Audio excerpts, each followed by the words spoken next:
boa tarde, tudo bem? Tudo bom? Para você que acompanha Gauchinho.com, também o Sala 203. E hoje estamos recebendo aqui no nosso estúdio Marcelo Borghetti, que é atual diretor do Hospital Cristo Redentor em Marau. Nós vamos conversar com o Marcelo em 2 minutinhos, logo após nossos comerciais. Fique ligado, a gente já volta.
Você que mora em Serafina Correia e região e sofre com dores na coluna, ciático, dores musculares ou nas articulações, precisa conhecer o Instituto Coluna Vertebral. Faremos uma avaliação criteriosa para o seu caso, utilizando os melhores tratamentos na área da quiropraxia e fisioterapia, para que você tenha menos dores, mais saúde e qualidade de vida. Siga a nossa página no Instagram, clique no link da bio e nos chame pelo WhatsApp. 2025 apenas começou. E nós, aqui da Uraunic Serafina, já estamos preparados para lhe entregar o melhor tratamento odontológico da cidade. Aqui, você faz todos os exames necessários para um diagnóstico correto e preciso do seu caso, facilitando assim o seu tratamento. Estamos preparados e apostos para lhe dar a melhor experiência no seu atendimento. Então, entre em contato agora mesmo e agende a sua avaliação. É simples, rápido e fácil e pode mudar a sua vida. Estamos de volta e agora sim, nós vamos conhecer um pouquinho mais da história, conhecer a história do Marcelo, que é um marauense, nascido no interior de Marau e hoje administra o Hospital de Marau, que é um dos maiores, vem se tornando referência regional. Boa tarde, Thales, é um marauense que trouxe um outro marauense, né? Porque, exatamente, somos marauenses. Algumas semelhanças nas histórias, porque também é do interior de Marau, eu sou do interior de Marau. E é um prazer estar aqui para poder conversar com a tua audiência. Um pouquinho, tu me falaste que tu também é do interior, né? Lá do Planalto, né? Planalto. Com orgulho. Vamos contar um pouquinho da tua história. Tu tem irmãos, tu nasceu lá no interior de Planalto e hoje é diretor do hospital. Vamos fazer essa trajetória um pouquinho? A timeline, exato, a linha do tempo. A linha do tempo começa no interior lá, né? No século passado, né? E eu tenho... os meus pais faleceram, infelizmente faleceram, né? Eu perdi o meu pai em 2019 e naquele mesmo ano a minha mãe teve AVC, em 2019, mas faleceu agora em 2023. Então, eu perdi os meus pais. E é uma família típica do interior, de italianos, né? Eu tenho cidadania italiana e que vive numa comunidade muito feliz também. Eu acho que essas lembranças da infância são muito importantes. Eu tenho 4 irmãos, então o Silvio, o mais velho, o Silvério, do meio, e os mais novos, porque eu tenho um irmão gêmeo também, né? Márcio e Marcelo, Silvio e Silvério, combinou. E a gente é uma família de 4 homens, filhos homens, assim. E de 2 grandes famílias, Borghetti e Tomasi. Borghetti, 7 irmãos, o meu pai eram mais 6, né? E a minha mãe, Tomasi, de mais 15. Então, a gente tinha uma convivência, assim, muito... eu lembro a infância, uma infância muito, muito boa, né? Menos digital, mais, vamos Nada dizer assim, digital, analógica, totalmente analógica, né, de presença na igreja todo domingo, de festejos na comunidade, uma dedicação típica, pela comunidade, né? típica e raiz aqui da região, dedicação pela comunidade, com certeza, e eu acho que os valores e princípios também que ali se criam nas comunidades são muito importantes, e talvez que no segmento da minha vida e até hoje, naquilo que eu faço hoje, tem muito a ver com isso, né? Que o interior, as famílias do interior, elas carregam muito os valores e princípios da fraternidade, da ajuda, do pensamento coletivo, e não, menos individualista e mais coletivo, de fazer bem ao outro, né? Que é bem franciscano e bem, vamos dizer assim, que vai na linha de que nós estamos na vida não só por nós, e estamos pelos outros também, né? E precisamos deixar alguma coisa de legado, que seja, que nos faça bem. Então, a gente, eu começando lá na comunidade, com certeza, tive o meu estudo, parte dele feito lá na comunidade mesmo, até a 4ª série, depois indo para a cidade, eu lembro que nós fazíamos 29 quilômetros todos os dias para ir e 29 para voltar de ônibus até a cidade de Marau, que era uma volta que tinha que dar pelo interior até chegar na cidade. Então, eu estudei na Escola Estadual Charruas, depois na Escola Estadual Iesta, né? Fiz minha formação na Universidade de Passo Fundo, na UPF, Campus Casca, depois Passo Fundo, né? E assim vai. E a gente foi sempre, eu acho que, como todos os jovens, eu acho, que são de minha idade, assim, buscando sempre evoluir, aprender. Até hoje, eu acho que esse sentimento de desconhecer e buscar o desconhecido, ter muita, vamos dizer assim, eu acho que a curiosidade é que nos move, deve nos mover, assim, né? E com certeza, né, eu acho que de toda a gente, quando fala de si mesmo e vai falar sobre pessoas referência, assim, sempre vai esquecer de alguém, né? Mas não dá para deixar de citar que os valores entregues pelos pais, né, pela mãe, pelo pai, os valores que nos são entregues ali, né, porque a gente recebe a vida deles, dos pais, e que depois nos são entregues de ética, de, assim, honestidade, humanismo, humildade, respeito, né, a educação, o respeito com o próximo e tal. Isso que é entregue, que nos é entregue pelos pais, talvez seja a coisa mais preciosa das nossas vidas, né? E hoje eu falo isso sendo pai, né? Sendo pai de 3, eu tenho 3 filhos hoje. A minha esposa, né, que eu tenho, além de cumplicidade e tal, tenho muita admiração por ela, né? Eu sou casado há 14 anos, né? E a gente tem uma cumplicidade, uma admiração, e a gente tem a Lívia, então, com 6, o Nicolas com 8 anos e a Isabela com 12 anos. E também a gente está procurando fazer aquilo que recebemos, transmitir para quem vai nos suceder, né? Então, eu acho que nesse bate-papo, e até é bem desconhecida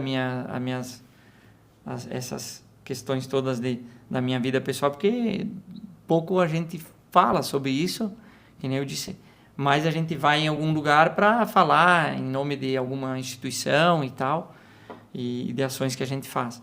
Mas e a gente nunca esquece que dos pais, né? Vai lá buscar na família, irmãos. Eu tenho orgulho dos meus irmãos também, muito orgulho, por conta de que a gente sempre teve uma convivência boa, harmônica, que eu acho que a família sim a base de tudo, sabe? É o refúgio nos momentos ruins. Todo mundo tem um momento que não é bom, né? Os momentos da nossa vida nunca são 100% bons, nem 100% ruins. A gente busca um equilíbrio, né? E são fases, né? E são fases. Tem a fase boa, tem a fase que não é tão boa, mas são fases que a gente tem que enfrentar e vão passar. Com certeza. E eu estou há muitos anos no hospital, né? Daí depois que eu inicio a minha faculdade, eu vou para a cidade. O meu primeiro trabalho lá, meu primeiro emprego na cidade foi quase que na tua área aí, né? Da comunicação, que foi no Correio Maranhense, no jornal Correio Maranhense. Eu trabalhei por um período de 1 ano lá. Com a Delcimar, com o Gordinho, com o Everton Mar, né? E também um momento de aprendizado e tal. E depois eu vou para o hospital, né? E eu iniciei também no século passado, em 1999, eu inicio lá no hospital como porteiro, né? Eu lembro que tinha um processo seletivo e tinham 6 candidatos, né? E daí eu passei no processo seletivo, enfim. E depois eu fui desempenhando. Eu desempenhei no hospital a atividade que eu estou hoje, a função que eu ocupo hoje no hospital é a 11ª. Então, são muitas coisas, porque o hospital é muito complexo, né? O hospital, a organização hospitalar, são algumas empresas dentro de uma empresa só, né? Você tem lá lavanderia, cozinha, você tem diagnóstico, laboratório, você tem muitas coisas, né? Restaurante, farmácia, cada uma muitas vezes com uma legislação diferente, com uma tributação diferente, com uma ideia diferente de negócio, né? E também coisas importantíssimas que no imaginário das pessoas, que eu digo que não estão no dia a dia dos hospitais, tem uma visão muito simplista. Por exemplo, no imaginário das pessoas, um hospital é feito de enfermeiros, técnicos de enfermagem, médicos e atendente, uma recepcionista e tal. E esse mundo é bem maior, né? Não é simples assim. Não é simples, até se fosse, até era melhor, né? Mas a gente tem lá hoje a importância de uma higienizadora dentro do hospital, né? Que a gente chama de sanificação, né? A parte sanificadora do hospital que faz a higienização é muito importante, tão importante como um médico muitas vezes. Porque os antimicrobianos hoje que agem, os agentes antimicrobianos que agem no ambiente hospitalar podem causar um dano maior do que uma doença, né? Porque se não matar as bactérias... Eu estou dando um exemplo, né? Porque nós temos hoje muitas profissões dentro do ambiente hospitalar que fazem com que o todo ali, aquela engrenagem toda, possa agir em favor do paciente e do médico, que são os dois grandes, vamos dizer assim, protagonistas dentro de um hospital, são o paciente e o médico. O médico precisa ter as ferramentas, a tecnologia, o acesso às informações e tal, para poder agir no tratamento da doença. Então é muito complexo. Eu lembro, eu atuei como digitador de laudos de radiologia, eu atuei como faturista, eu fiz tecnologia da informação por muito tempo, eu fui TI. No ano de 2004, eu criei um site do hospital, o primeiro site do hospital eu criei, meio amador, assim, mas ficou legal, funcionou. Eu, na breve passagem também, eu tive como secretário de postos de enfermagem e tal. Andava o dia todo circulando e ajudando a parte da enfermagem, então, para compreender bem. Ou seja, os processos, para mim, dentro do hospital ficaram mais fáceis por ter essa vivência, né? E contabilidade, faturamento. O faturamento também é uma área muito complexa. Poucas pessoas sabem, mas é uma das áreas mais complexas que tem, porque para cada operadora de plano de saúde você tem uma maneira de fazer a fatura. Essa fatura demanda de conhecimento de tabela específica de procedimentos, né? Por exemplo, apendicite, apendicectomia, a vesícula, colicistectomia, o nome do procedimento, e assim vai, né? Tem uma complexidade muito grande de informações que o faturista precisa saber, que é, na prática, o que o médico fez no paciente que pode ser cobrado, né, da operadora. Então, faz esse caminho e são, muitas vezes, o faturista ele tem que não saber fazer, mas ele precisa saber o nome de todos os procedimentos que são feitos, né? Então, isso também dá uma bagagem para a gente compreender. A gente vê procedimentos bem complexos que muitas vezes o imaginário do povo ali não fica claro, porque é por desconhecimento mesmo, e por esse debate não está na TV ou no jornal. Não é não dia a é dia, cotidiano, né? E às vezes, tipo, a gente que é leigo no assunto, falo por mim, a gente chega lá no hospital, tal coisa. Mas por que é tão, entre aspas, às vezes, é tão caro? Mas quantas pessoas passam por aí para chegar a esse valor? Então, às vezes, esse valor aparentemente pode ser um procedimento, por exemplo. Esse procedimento custa tanto. Sim. Mas quantas pessoas trabalham ali ao redor para chegar naquele procedimento com qualidade e ser um procedimento bem realizado? Então, tu precisa de mãos, precisa de pessoas que estão aí organizando e fazendo o trabalho, né? Isso muitas pessoas desconhecem. Nós desconhecemos. É o desafio entre o conhecimento leigo, o conhecimento técnico específico e o comportamento das pessoas ali, para poder entender isso.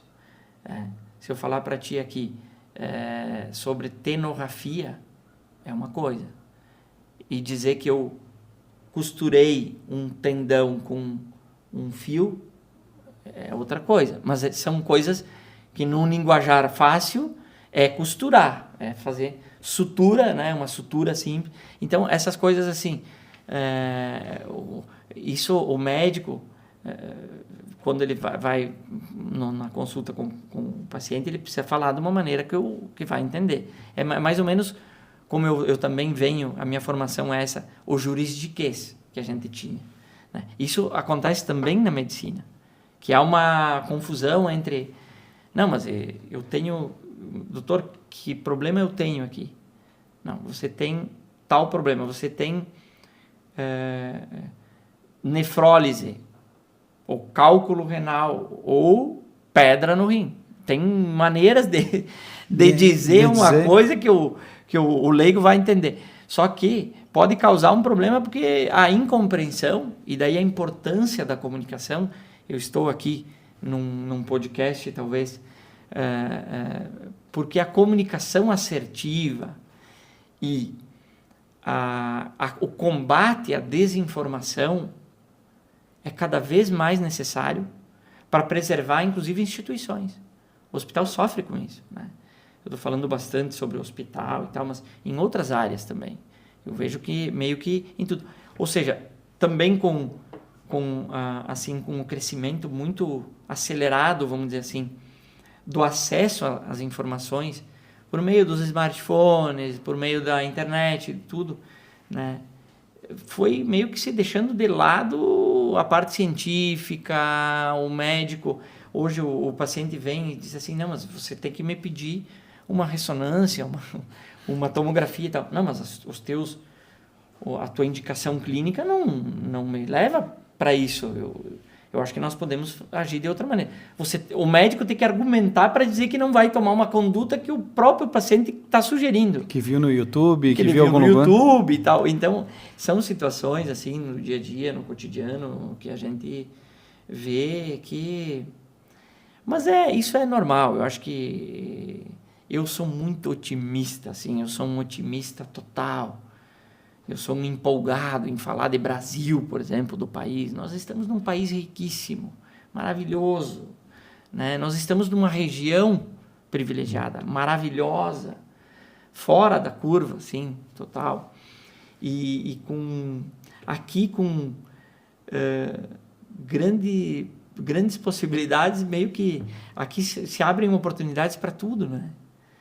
A gente tem uma gastronomia, talvez é uma das melhores do Brasil, né? É a melhor do Brasil. Eu acho que é a melhor do Brasil. Somos bairristas, mas é a melhor do Brasil. E nós temos, diante disso, a possibilidade de viver bem.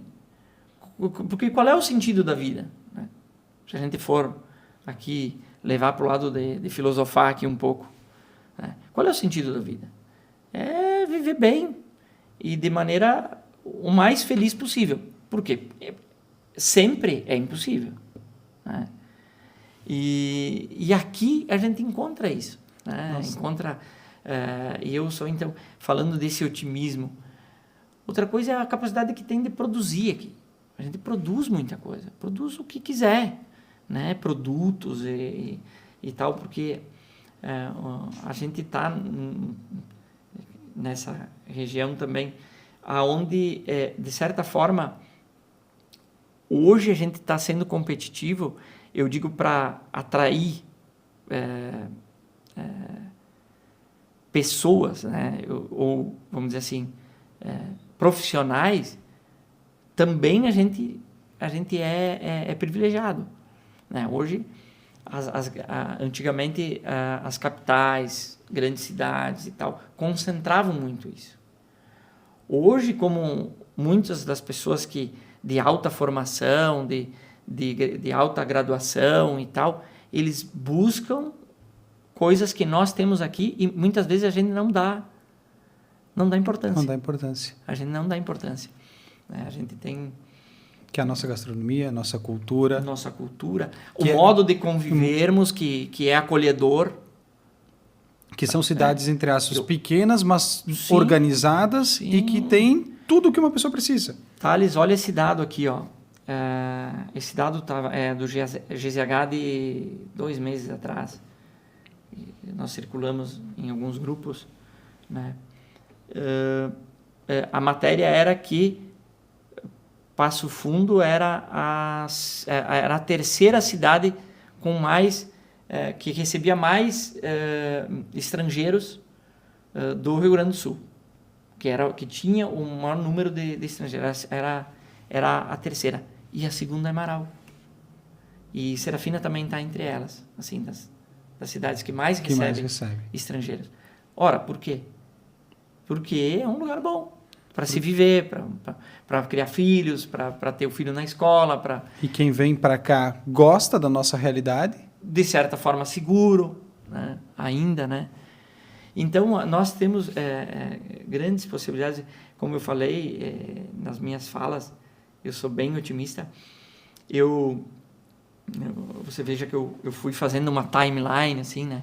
Então, eu cheguei na cidade, depois eu começo a trabalhar no hospital, e talvez por que eu estou lá hoje?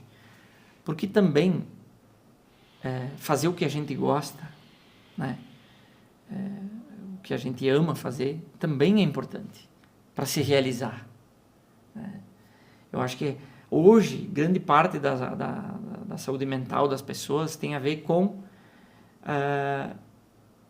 autorrealização. Eu estou realizado naquilo que estou fazendo. Muitas pessoas não estão realizadas. E daí eu chegando ali, e o que eu encontro, por exemplo, no hospital, que é precioso, é muito diferente, o modelo de governança do hospital. O Hospital de Marau tem uma história muito bonita. Como é o aqui de Serafina, como é o hospital, os hospitais da região aqui, que são os filantrópicos. Por quê? Veja bem, é uma empresa diferente. é uma empresa, porque precisa ter resultado, paga salário, paga tudo igual a qualquer empresa. Paga tributos. Mas a sua governança é voluntária. Olha que bonito. Então, a nossa diretoria hoje do hospital, né?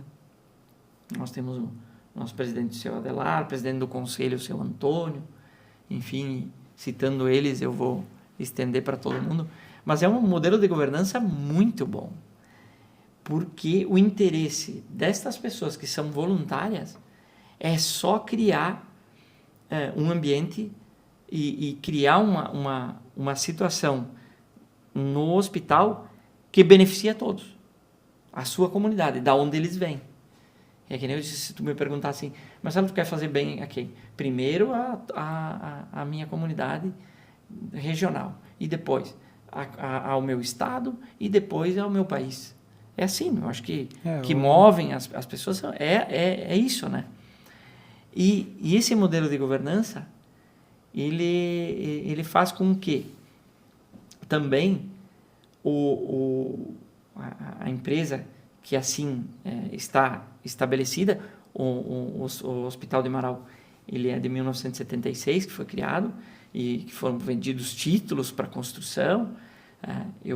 Nós fizemos um estudo lá, eu que startei esse estudo já ainda em 2018, quando eu assumi o hospital. Nós fizemos uma busca daqueles 2.097 títulos que foram vendidos na época. E a gente fez uma conversão dos valores da época para os valores atuais. E a gente chegou à conclusão que naquele período de 76 a 82, 83, 5 ou 6 anos que foi feito todo o trabalho para captação dos recursos, eles captaram aproximadamente 7 milhões em valores atuais. 7 a 8 milhões para construir o hospital.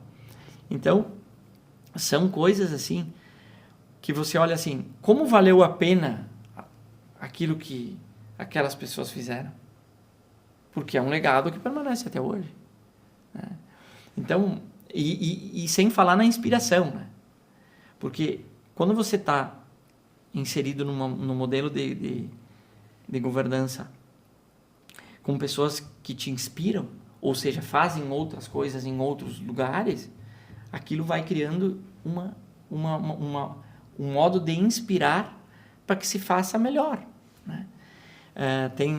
No hospital a gente está agora com a implementação da ONA. É uma certificação, né? Organização Nacional de Acreditação, que a ONA, são 3 níveis, e agora a gente está trabalhando a segurança do paciente, que é o primeiro nível.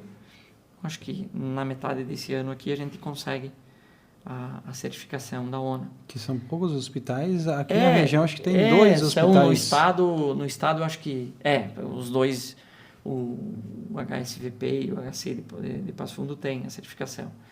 A gente pensando na região aqui como região, a gente está hoje situado a poucos quilômetros. Passo Fundo é o 3º polo de saúde do sul do país. Tá? É uma referência. Porto Alegre, Curitiba, Passo Fundo.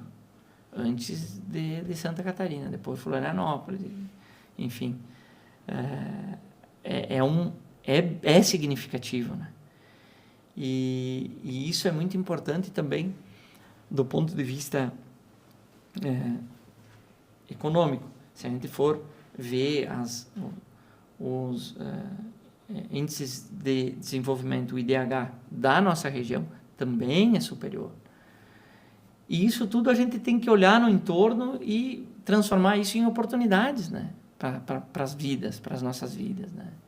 E assim melhorar a educação, assim melhorar saúde, tudo, né? Transporte, a segurança, que eu acho que é bem interessante, né? E eu, olhando para isso, a pessoa vai tendo percepções de que estar aqui inserido nas comunidades é motivo de termos gratidão. de sentirmos gratidão. Né? Então, que é uma coisa, a gratidão, o sentimento de gratidão, ela faz com que, vamos dizer, relações sejam duradouras. Isso em qualquer esfera, até em casa, né? Marido e mulher, pai com filhos, filhos com pais, e também nas empresas. Eu acho que o sentimento de gratidão, porque se você tem uma oportunidade todo dia ao amanhecer de ir fazer algo que te realize e você é reconhecido por isso, muitas vezes acaba que a remuneração é secundária.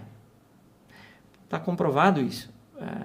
Também vou dizer algo aqui que é de autor desconhecido, que eu não lembro, mas que o reconhecimento em salário, ele dura por pouco tempo, né?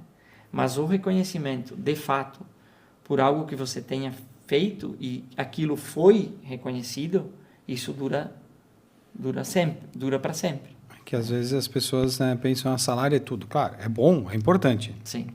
Não se discute isso. Mas nem sempre. Até porque não tem almoço grátis. Exato. Não existe, tem almoço, janta, tem quem paga os meus boletos. Ninguém paga os boletos, né? Tu tem que pagar teus boletos. Então, para isso, tu tem que ter um salário que seja condigente até os gastos, né?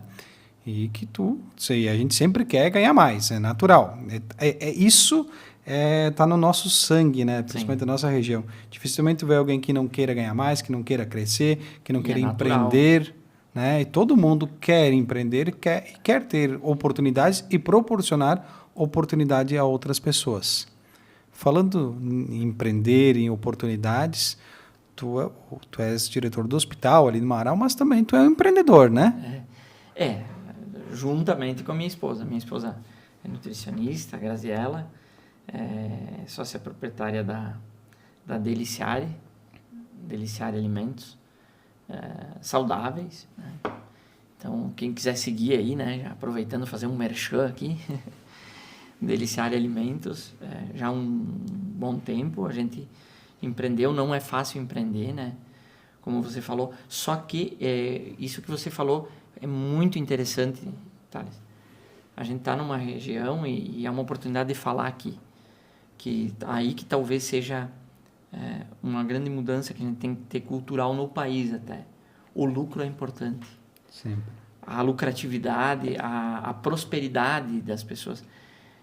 Aqui meio que no Brasil se criminaliza o lucro, se criminaliza o rico, o empresário rico, bem-sucedido. Não. A prosperidade é que cria uma sociedade mais próspera. E não o contrário, porque mas o Estado vai me dar o que comer. Nós não podemos esquecer que quem alimenta o Estado são empresas.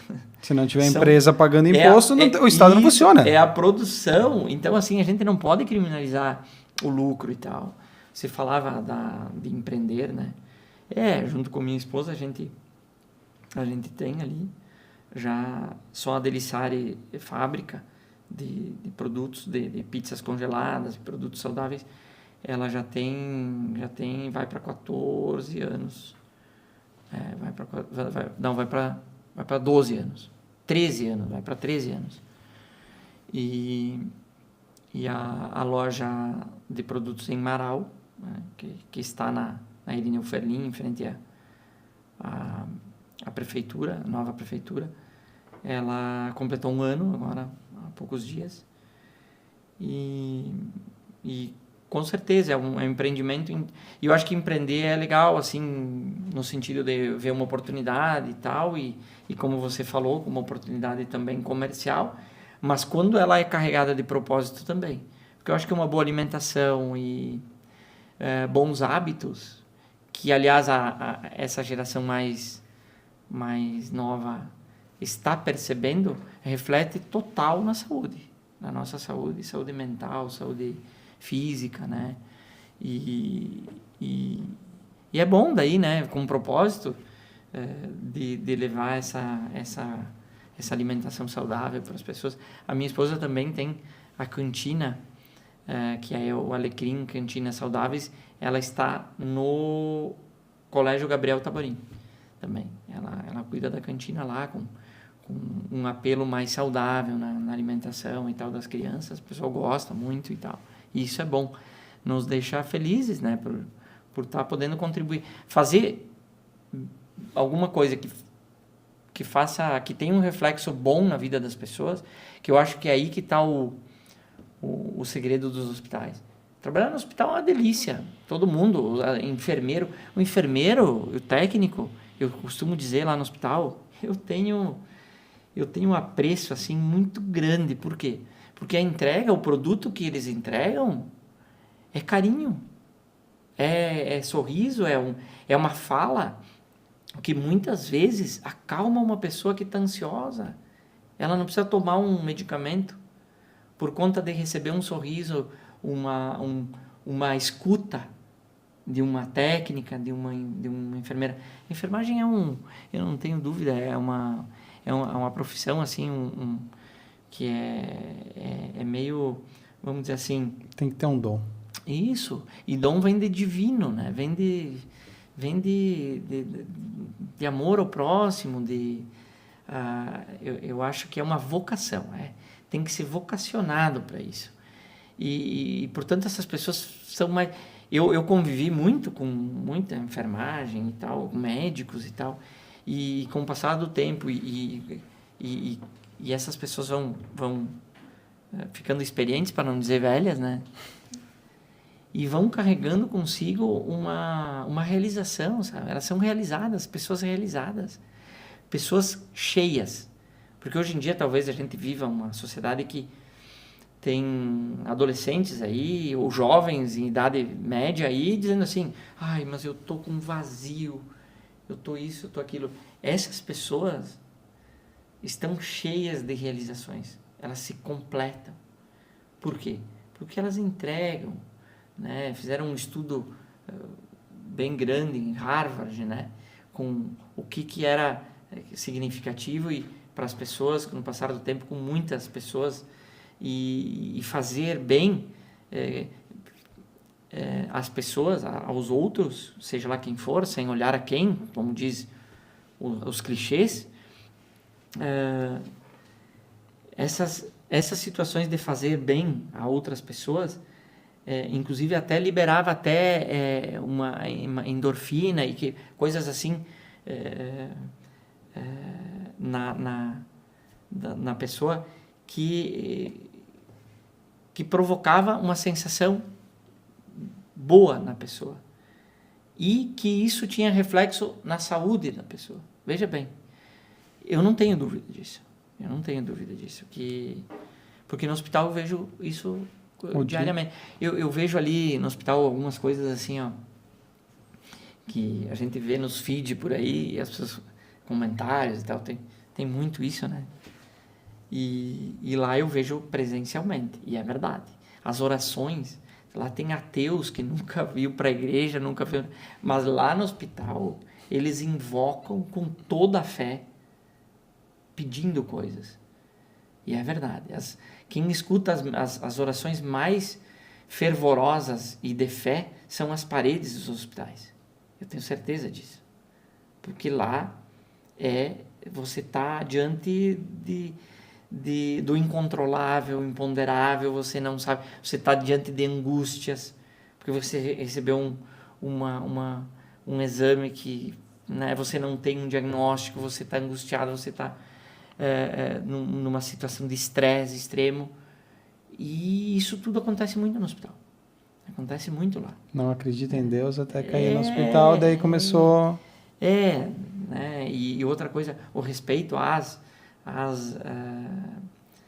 que nem eu sempre digo quando nas acolhidas dos colaboradores, a gente faz um meio-dia comigo de integração lá e tal, eu tenho o máximo de respeito pelas religiões, todas. Porque o princípio é o Criador, né? E o ambiente das igrejas, seja elas quais forem, né, ou religiões espalhadas pelo mundo, que é global, né? Isso normalmente alguém segue. Nestes cultos, nesses encontros, nessas missas, seja lá como é chamado o encontro em mesquitas ou igrejas, ou os budistas que fazem nesses encontros se fala em paz e querer o bem do outro. Então, todas as religiões, para mim, são importantes, né? Porque se todos estiverem ali orando, pensando no próximo, querendo um ajudar o outro, né? Isso vai ser bom. Não tem nada contra. Mas aí conseguem criar situações onde... Não, mas essa é boa, essa não é. Então, vamos entrar num conflito entre esse e aquele. E prova disso é a barbárie que voltou. Eu acho que em 2025, a quantidade de guerras que tem espalhadas pelo mundo é uma coisa impensável. A gente só acredita porque agora a gente pode ficar online todo tempo, em qualquer lugar, abrir uma videochamada com qualquer lugar.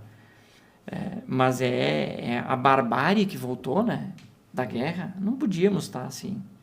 Eu acho que isso sim é uma das coisas que a gente não... É inadmissível nos dias de hoje. E isso é só falta de conversa. Que é o que está faltando hoje, é diálogo, é conversa. Diálogo, literalmente. Conversa. Tem tudo a ver com o podcast, né? Que é algo de nós conversarmos, né? De falarmos um pouquinho de si, de nós, do próximo. Saber da expectativa de um em relação ao outro. Eu sei que na geopolítica, principalmente global, se você tem isso até nos municípios, né? Eu tenho interesse que essa empresa esteja aqui e não esteja ali. Tem conflitos comerciais. Natural. Imagine a nível global. Tem, né? Mas a saída pela paz é sempre a melhor, né? Mesmo diante do conflito. Alguém cede um pouco aqui, um pouco ali, mas vamos ficar em paz. Exatamente. Às vezes, né, não ficou bom, mas não fica tão ruim. Não fica tão ruim. Vamos nos acertar. O conflito nunca é bom. O conflito nunca é bom. O sol nasceu para todos. E todo mundo tem oportunidade. Todo mundo tem oportunidade. Marcelo, só deixa eu te fazer uma pergunta. Tu é formado em Direito, né? Uhum. Como é que surgiu o Direito na tua vida? Por que fazer Direito? Advocacia, enfim. E tu não chegou a atuar na área, né? Então, não. Eu quando no interior, agricultor e tal, posso até dizer, é falecido já, mas o doutor Adroaldo Revelhou, que é um criminalista marauense, eu, quando pequeno, assisti um júri, né? E me encantei, né? O doutor Adroaldo fazendo um júri, defendendo uma pessoa e tal. E foi uma experiência legal, assim. E também, durante o período meu ali de segundo grau, ou até no sexto ano, sétimo ano, quando eu estava no sétimo ano, né, na Escola Charruas, eu também, vamos dizer assim, tinha já um pouco alguma coisa meio política, assim, e eu me tornei vereador mirim, tá? Então eu tinha esse... E sempre aquela ideia de justiça, assim, eu sempre gostei muito de justiça, então eu comecei a ler Constituição e tal. Tanto é que eu fiz vestibular, tinha uma concorrência, hoje em dia nem tem. Não, hoje em dia ninguém concorre para fazer uma prova. Lá na época tinha, era concorrido e tal. Eu lembro até que tinha acho que eram 8 candidatos por vaga que tinha. Eu fazia o vestibular e fazendo o vestibular com aquela ideia assim, não, mas se um dia eu não for agricultor, porque eu sempre adorei o que eu fazia, eu não escondo, se hoje eu fosse um agricultor, eu ia ser feliz, até porque tem muitas pessoas lá no interior que não enxergam no entorno assim, a maravilha de vida que as pessoas têm. Muitas vezes vão lá para a cidade e pensam que é uma coisa e não é. Então, naquele período, eu meio que fantasiava, assim, tinha uma ideia de que, não, se eu for um advogado, eu vou defender as pessoas e tal. E foi isso até que eu lembro até que eu vestia assim, gravata, terno e fazia no espelho. Eu lembro disso, que era sempre uma coisa que... Mas quando eu vou para o hospital e vejo que se abrem assim muitas possibilidades, e até mesmo na faculdade mesmo, porque a formação de direito, ela abre para muitas áreas, assim. Eu fui... E também um pouco do romantismo que eu tinha quando eu passo a fazer direito, eu vou perdendo um pouco do romantismo. Eu começo a observar e ver que mas não é bem assim também, né?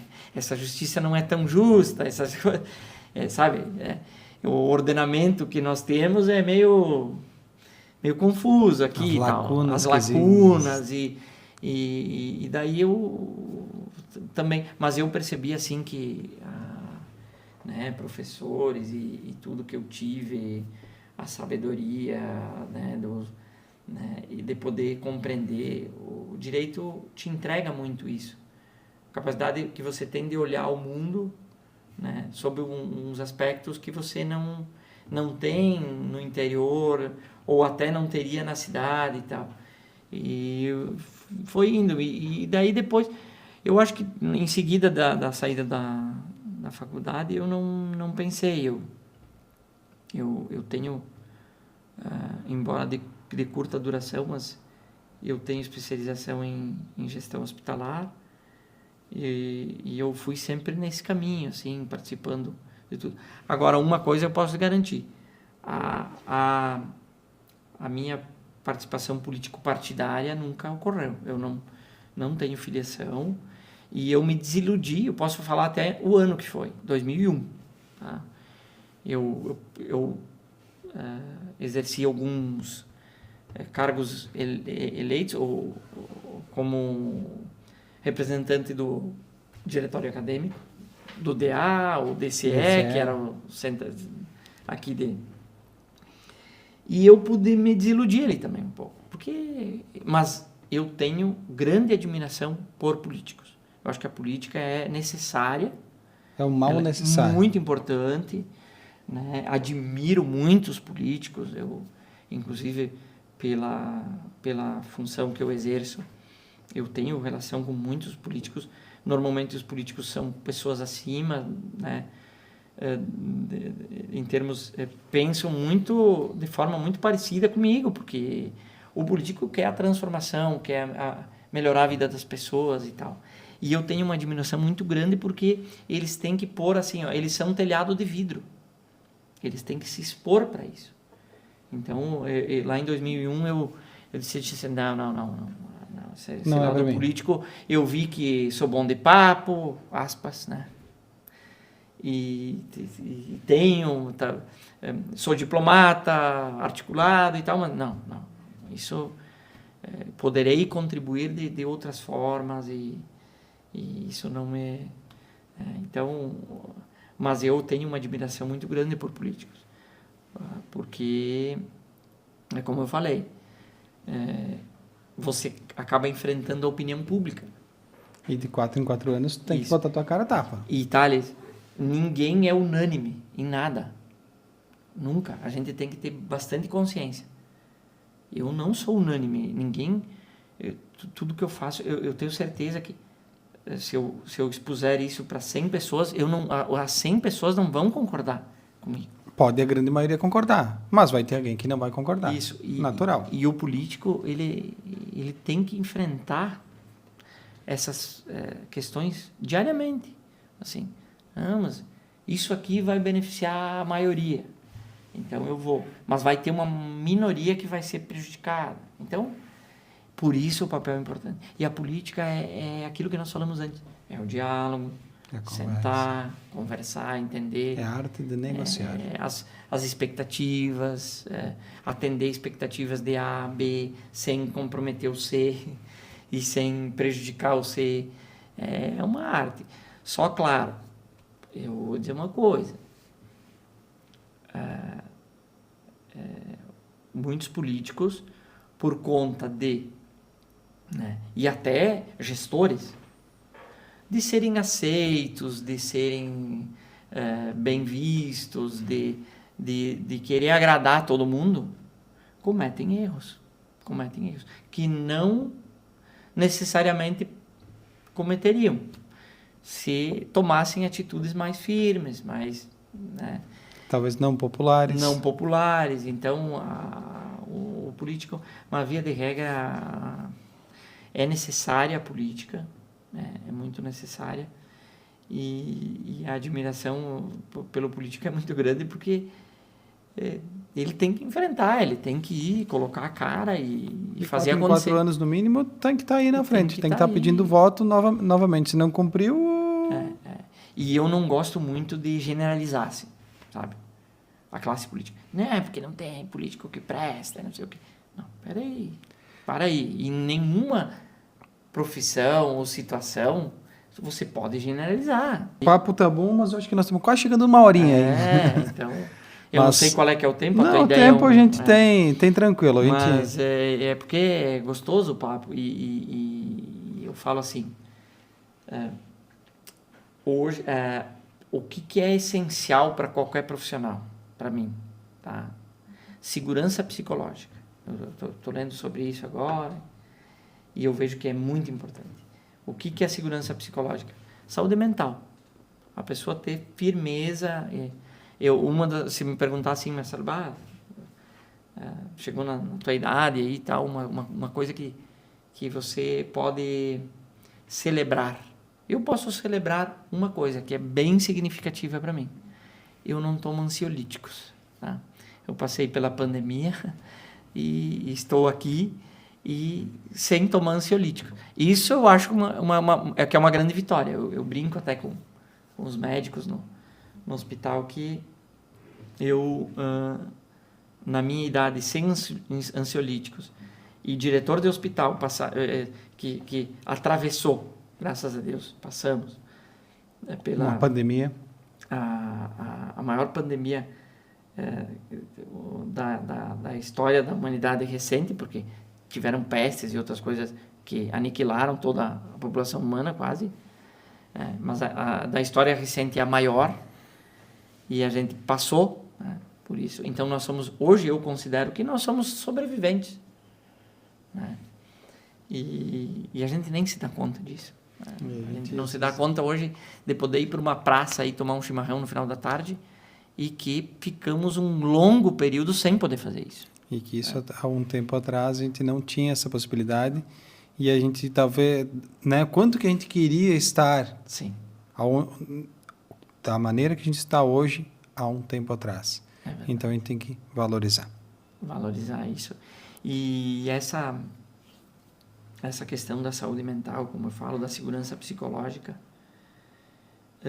isso a gente tem que ir buscando todo dia, porque ninguém pode dizer assim, não, nada me abala,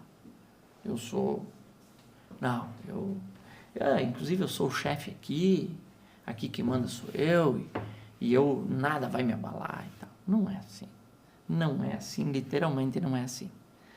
Nós todos somos suscetíveis, humanos que somos, a abalos, a nos abalar com algo. Porque ocorrem coisas que fogem do nosso alcance e que nós, portanto, não controlamos isso, e que, por não controlarmos isso, aquelas coisas podem nos afetar. E a gente não pode dizer que não vai ser afetado por isso. A maior certeza que eu tenho é assim, procuro sabedoria para saber lidar com as situações, não as que eu conheço, as que eu desconheço. Porque a gente toma decisões todos os dias. E nem sempre são as certas. Então, se munir de opiniões e principalmente de um grupo de apoio leal, confiável e tal, para que você tome essas decisões, é muito importante. Aí que vem a família. A família é a coisa mais importante para mim de uma sociedade, é a família. É a família. É a base. Eu vou te dizer,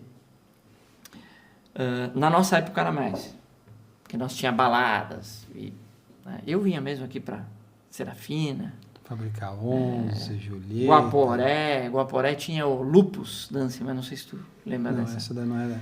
Então, Eu sou Guaporé, um pouquinho mais novo. tudo.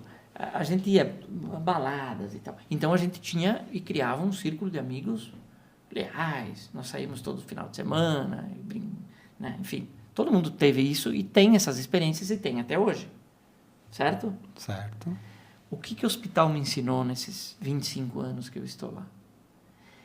Que no momento da doença, que você adoece, esses amigos da balada não vão cuidar ninguém lá.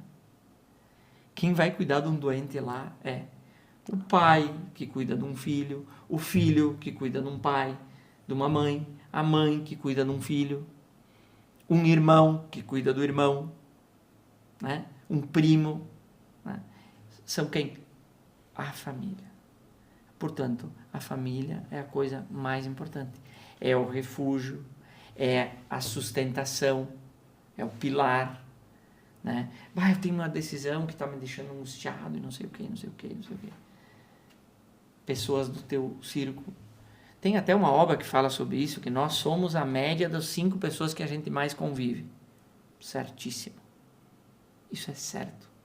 As expectativas que temos, as ambições que temos, os desejos que temos, as coisas que queremos construir, as coisas que queremos deixar, a maneira como nos comportamos, tem a ver com as pessoas que nós convivemos. No nosso círculo. No nosso círculo. E a família nos entrega aquilo que é mais importante, que é os princípios e valores que vão nortear toda a nossa vida. Né? Você vai encontrar um velhinho lá e diz assim, meu pai me dizia isso. Um velhinho de 95 anos vai dizer assim, porque meu pai me ensinou assim. É ou não é? É, exatamente. E por mais que... Na minha época... Na minha época, assim, por mais que o adolescente queira pular essa etapa, ele não vai. Ele pode até pular essa etapa, mas depois ele volta para a linha correta. E vai dizer, o meu pai me disse lá. Marcelo, eu gostaria de te agradecer pela conversa, uma conversa muito produtiva, muito interessante. Eu gostaria de lhe agradecer por estar aqui, disponibilizar o teu tempo, conversar conosco. Caso a gente não falou algo, também lhe deixo espaço. Thales, eu que agradeço. Que nem eu falei, essa maneira de podcast é muito boa. Porque você vai levando a conversa por uma maneira que saem os teus pensamentos saem espontaneamente. Não é nada planejado. Eu vim sem script, sem rascunho nenhum. Vim com a decoração aqui para a conversa e eu espero ter contribuído com algum insight que possa motivar alguém, que possa despertar em alguém, né? E também deixar um convite aqui para na hora que quiser para o hospital. Nós estamos com um projeto novo no hospital que é o HCR Cast, que é um baita projeto. Podcast do hospital, é muito fora da curva, para levar informação. Então ali vão ter profissionais, porque cada pessoa tem muita história. E dentro do hospital, então, cada técnico de enfermagem, cada enfermeiro, cada médico tem muita história. Tu imagina as histórias que tem médico plantonista de emergência, de pronto-socorro da nossa região, que aqui em Serafina também é muito parecido com o nosso. Pelo Hospital Cristo Redentor, no ano de 2024, passaram quase 43 mil pessoas por lá. Tu imagina a quantidade de 43 mil pessoas em 2024. Foram atendidas no pronto atendimento, na emergência do Hospital Cristo Redentor. Então, isso tem muita história. E a ferramenta do podcast é para que as pessoas, para a gente levar informação de qualidade. E da fonte é do hospital. Né? E sem descomprometido com, vamos dizer assim, com mídia A, B, C e D, mas sim para levar informação e histórias, coisas legais, inspiradoras dos nossos profissionais, dos médicos, dos enfermeiros, da nossa diretoria. Eu quero muitas histórias. Imagina, hoje o seu Antônio Roso, que é o nosso presidente do conselho, ele manuscreveu a ata de fundação do hospital. em 1976. Então isso são histórias deliciosas para serem contadas, para inspirar pessoas a fazerem mais no futuro. E com certeza, mais Marcelos, mais Thales que vão vir, né, e fazer. Obrigado por me abrir esse espaço. Vim aqui com muito prazer. Eu que te agradeço e a gente vai agradecendo a nossa audiência. A gente volta amanhã.